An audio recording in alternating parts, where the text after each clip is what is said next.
Hello guys, welcome to our another video. আজকে তোমাদের সাথে শেয়ার করব কিভাবে সরস্বতী মাকে সাজিয়ে তোলা হচ্ছে। তার জন্য দেখো ফেব্রিক ইউজ করা হচ্ছে এবং মা সরস্বতীর শাড়ি কালার করে নেওয়া হচ্ছে।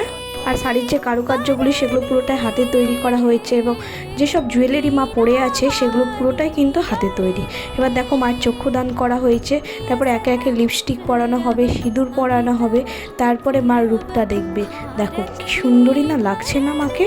আর মার হাতে যে বীণা থাকে সেই বীণাটাও দেখো কারুকার্য কীভাবে করানো হয়েছে। এবার চলে আসি ঠাকুরের পাটে। দেখো সেই পাটটিকেও খুব সুন্দরভাবে রং করে নেওয়া হয়েছে এবং খুব সুন্দরভাবে আলপনা দেওয়া হচ্ছে।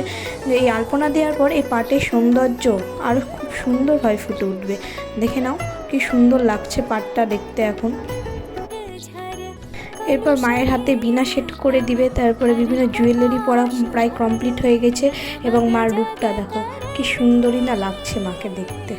এবং এই যে জুয়েলারিগুলো পরানো হয়েছে সেগুলো পুরোটাই হাতে তৈরি। তোমরা যদি এই জুয়েলারিগুলো দেখতে চাও তাহলে অবশ্যই আমাকে কমেন্টে জানাও, আমি অবশ্যই তোমাদেরকে আরেকটি ভিডিও শেয়ার করব। আর এরকম ভিডিও পেতে গেলে অবশ্যই চ্যানেলটিকে সাবস্ক্রাইব করে দিও। Thank you.